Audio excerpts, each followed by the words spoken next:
안녕하세요.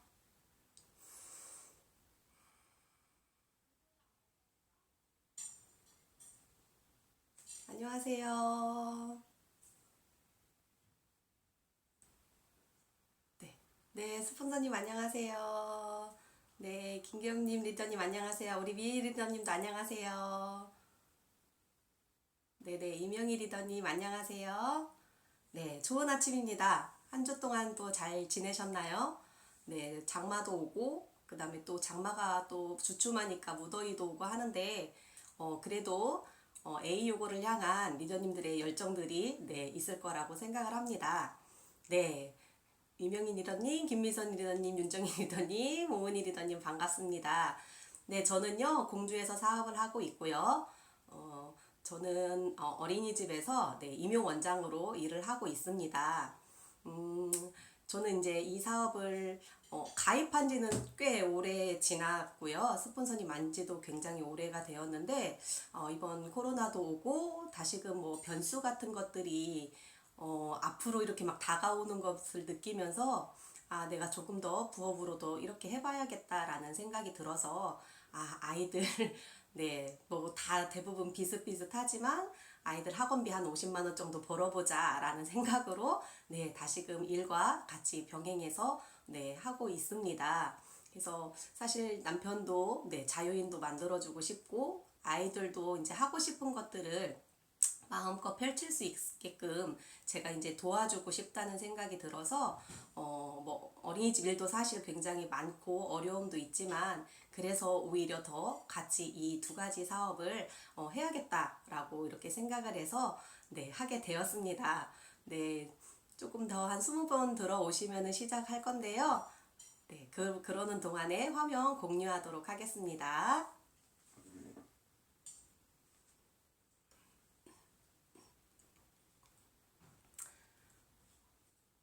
너무 밝아서 그런지 화질이 좀 좋지는 않은 것 같은데요. 네, 오늘은 좋은 물에 대해서 이야기를 하려고 해요. 조금 더 들어오시면은 시작을 할게요.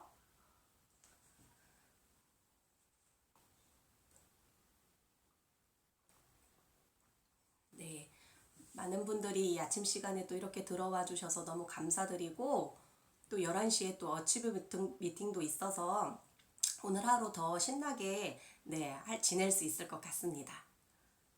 네, 조금 더 들어오시면 좋겠습니다. 어서 어서들 들어와 주세요.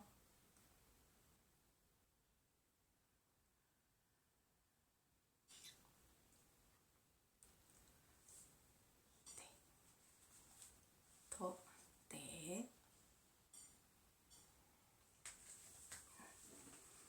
네, 19분이 들어오셨고요. 기다리시고 있어서 네, 이제 시작하도록 하겠습니다. 다시 한번 인사드리겠습니다. 안녕하세요. ABO 김선영입니다. 오늘은 좋은 물에 대해서 이야기를 해보려고 해요. 우리 신체는 60에서 70% 이상이 물로 이루어지고 있죠. 신생아 때는 무려 90%가 물로 이루어져 있습니다. 수분은 신장과 혈액의 83%, 뇌에는 75%, 딱딱한 뼈에도 22%가 물로 구성되어 있습니다. 이렇게 우리 몸에 물이 안 들어가는 곳이 없습니다. 물을 마셨을 때 흡수 시간을 보면 30초 만에 혈액에 흡수되고 뇌는 1분 만에, 피부는 10분, 심장, 간, 신장은 20분 만에 물을 흡수합니다. 그래서 우리가 물을 섭취하면 어떤 식으로 이동하냐면 혈액에 먼저 도착하고 뇌와 생식기에 그리고 피부에는 10분이면 도착을 합니다. 40분 정도가 되면 물은 우리 몸을 한 바퀴 돌고 2시간 이후에 소변을 통해서 배출됩니다. 그러나 완전히 제거가 되려면 1개월 정도가 걸린다고 합니다. 그렇다면 물에 대해서 얼마나 알고 계신가요? 물은 무생무치여서 물에 대해 모든 것을 알고 있는 것 같지만 어쩌면 제대로 알고 있는 게 없을지도 모릅니다. 우리 몸에 물이 들어와서 어떤 역할을 하냐면 가장 먼저 산소와 영양소를 운반해 주고요. 체온도 조절하고 혈액의 알칼리성도 유지해 줍니다. 몸 안에 노폐물도 배출시키고 독소를 희석해주기도 합니다. 그래서 질병의 80%가 물과 관련이 있다고 합니다. 이렇게 물은 많은 역할을 감당하고 있는데요. 그러면 과연 어떤 물이 좋은 물일까요? 좋은 물의 기준은 아주 간단합니다. 농약이나 중금속, 박테리아 등 오염물질, 유해 성분이 없는 물이어야 하고, 그리고 칼슘, 마그네슘, 나트륨 등 미네랄 성분이 적당히 함유된 물이어야 합니다. pH 농도가 7.5에서 8.5의 약 알칼리성 물을 마셔야 하는데, 우리 몸도 약 알칼리성이므로 약 알칼리성 물을 섭취하는 게 아주 중요합니다. 그 외에도 용존산소, 물 안에 산소가 충분히 들어있는 물이 좋은 물이다 라고 할 수 있습니다. 그렇다면 좋은 물은 어떤 게 있을까요? 우리나라에는 물 섭취를 크게 세 종류로 나눌 수 있는데요. 끓인 물, 생수, 정수기가 있습니다. 끓인 물은 고수도물이지요. 100도씨로 끓였기에 박테리아나 바이러스는 해결 가능하지만 중금속들은 제거가 불가능합니다. 오히려 중금속을 우려서 먹는다고 이야기하기도 해요. 그리고 물을 끓이면 물 안에 있던 산소가 사라지게 됩니다. 우리는 끓인 물을 화초에 주지 않지요. 그리고 수돗물의 문제점이 또 있는데요. 바로 노후된 배관입니다. 우리나라 21년 이상 된 노후된 배관이 32.4%나 된다고 합니다. 정수장에서 정수된 물을 보낸다 하더라도 노후된 배관을 지나쳐 우리 집까지 오니 안전하지 않지요. 그 외에도 우리나라 수돗물은 염소로 소독을 합니다. 염소는 저렴하고 지속력이 높은 장점도 있지만 오염물질과 결합을 하면 트리할로메탄이라는 발암물질이 생깁니다.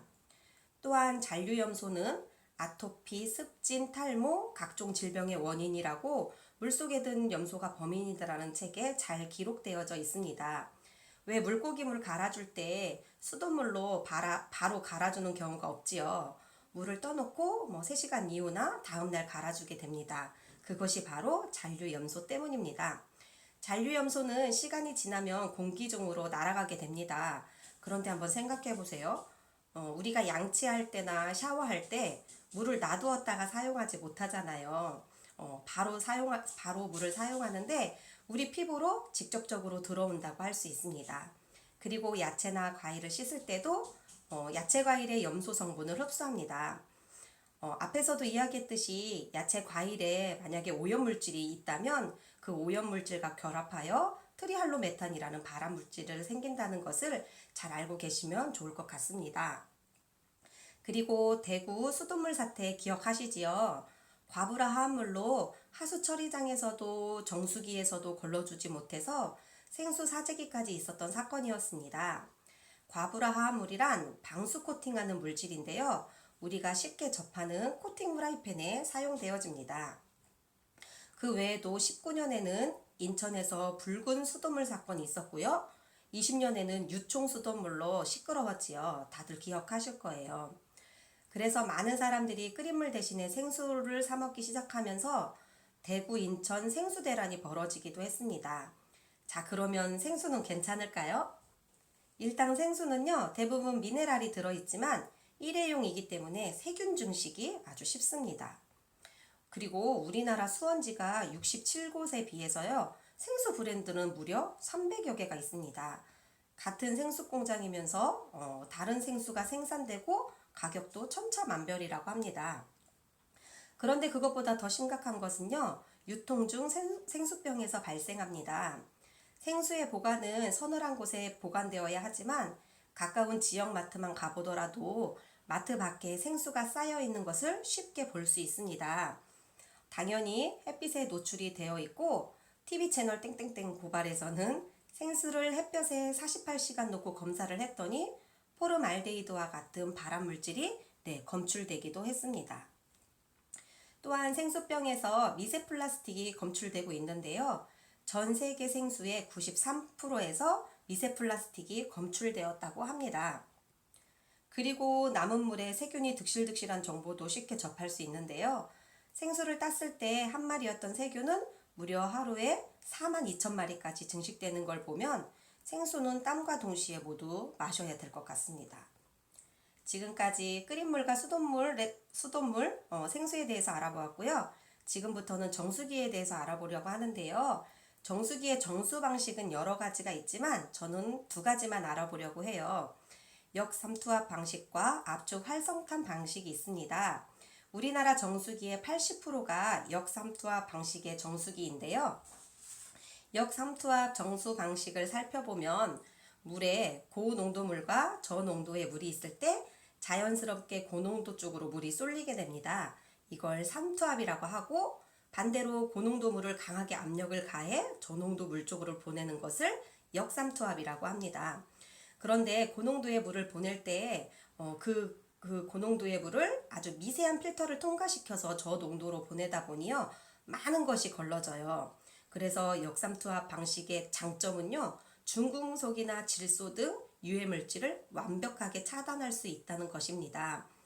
그러나 역삼투압 정수 방식의 문제는요, 이 장점이었던 유해물질을 완벽하게 제거하다 보니 오히려 우리 몸에 꼭 필요한 미네랄까지 제거한다는 것이 함정입니다.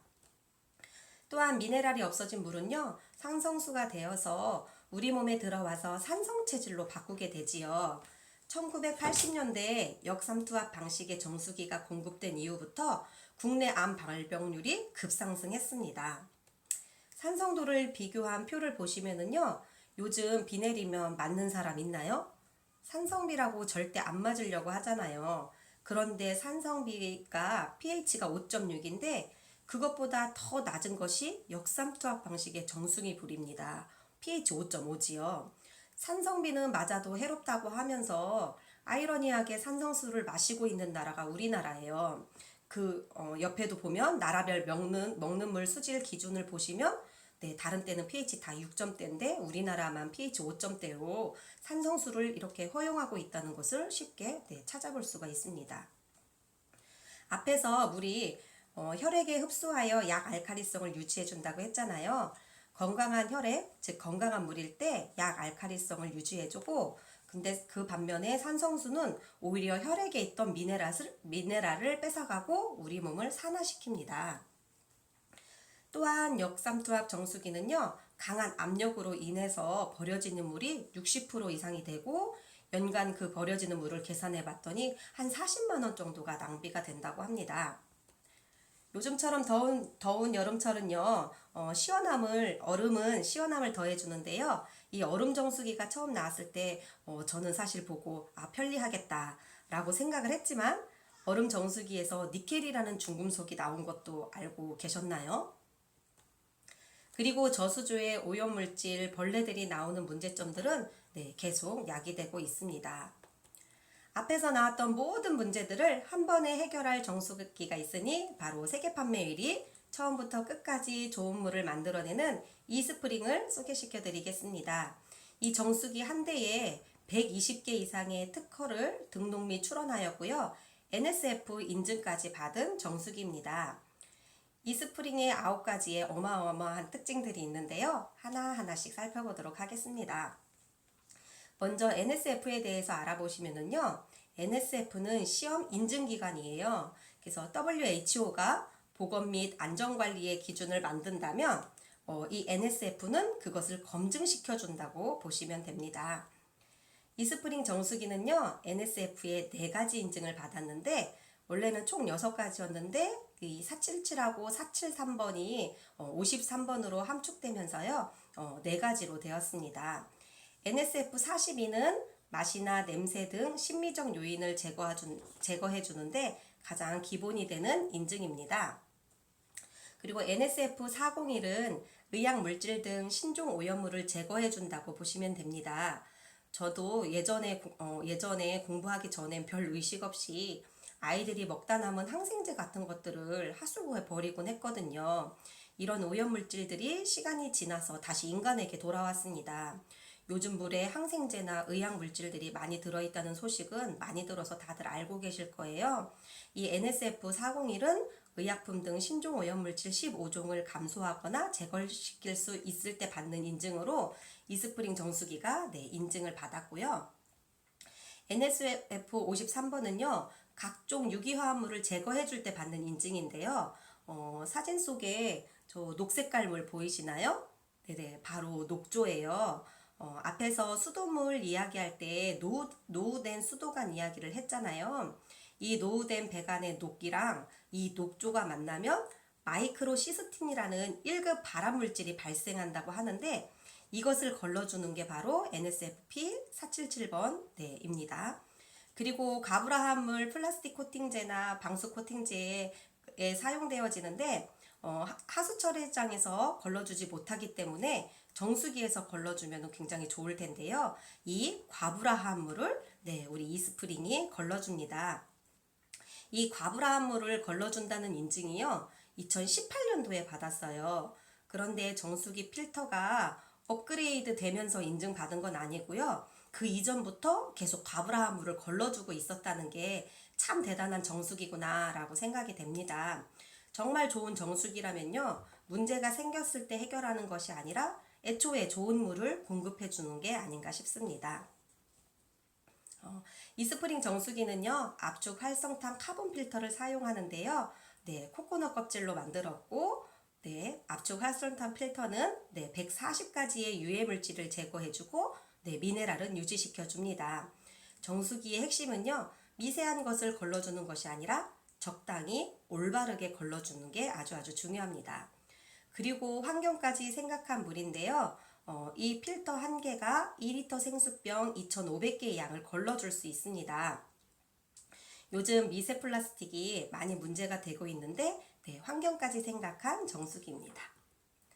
그리고 물속에 바이러스나 박테리아를 살균시키는 방법 중에 가장 좋은 방법은요, 자외선 UV 램프를 사용하는 게 가장 좋습니다. 그런데 자외선을 사용하려면요, 전기가 필요하지요. 근데 물과 전기가 상극인데 어떡하지? 이러한 어려움을 해결하는 방법으로 이커플드 무선으로 전력을 공급하는 기술을 개발했습니다.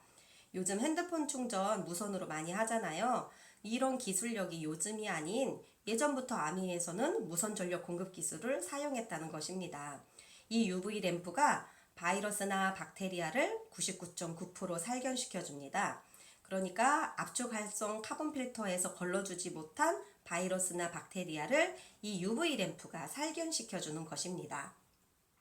그리고 스마트 칩이 있어서요, 365일 24시간 관리를 해줍니다. 다른 정수기 회사에서는 코디들이 오지요. 정수기의 대부분 금액이 인건비라고 해도 과언이 아닙니다. 코디가 3개월에 한 번 점검을 한다면 우리 이스프링은 365일 매일매일 관리를 해주어서요, 이상 발생 시, 필터 교체 시, 필터의 남은 수명까지 체크해주는 똑똑한 모듈을 갖고 있습니다. 그리고 직수 방식으로 버려지는 물이 없어서요, 수도세를 절감할 수 있고요. 또한 하루 1시간 작동하였다 가정했을 때는요, 정수할 때만 전기가 작동되니까 한 달 전기요금이 640원 밖에 나가지 않습니다. 편리하다고 생각하시는 뜨거운 물, 차가운 물, 얼음물 나오는 정수기는 계속 전기가 작동되기 때문에 유지비가 많이 들어가지요. 5년을 기준으로 가격을 비교해 봤는데요. 생수 800원짜리 2리터 병을 하루에 2병 마신다고 하고 5년 동안 들어가는 비용을 계산해 봤더니 280만 원 정도가 되는데요. 이것은 밥할 때, 국 끓일 때, 야채 씻을 때는 포함하지 않은 금액입니다. 정수기도 보시면은요, 렌탈 비용과 전기세 비용을 계산해 보니까 5년 동안 거의 300만 원 정도가 들어가고요. 이스프링 정수기는 전기세를 포함해서 한 210만 원대의 비용이 들어갑니다. 좋은 물이면서 저렴한 가격 비교가 되시지요. 그리고 너랑 나랑 수다수다 캠페인 6월 프로모션이 7월까지 연장되었지요. 5만 원 상당의 모슈 보냉병 7월도 힘을 낼 수 있게 해주신 우리 위너스 상위 스폰서님들께 감사를 드립니다. 그리고 PT 이상 리더님들께도 A클릭 머니가 지급된다고 하니 좋은 기회를 꼭 잡으시는 모든 리더님들이 되시길 바랍니다. 마지막으로 좋은 물과 편한 물이 있습니다. 어떤 물을 드시고 싶은가요? 겉으로 보기에 모두 똑같아 보이는 물이지만 하지만 조금만 신경 써서 마시면 내 몸이 더 건강해질 수 있습니다. 좋은 물로 내 몸에 수분을 가득 채워서 건강한 여름 보내세요. 광고가 있습니다. 잠시 후 11시부터요. 7월 어치브 미팅이 있습니다. 네, 김성기 수석 다이아몬드 리더님의 직강도 있으니까요. 잠시 후 줌에서 만나도록 할게요. 감사합니다. 경청해 주셔서 감사합니다.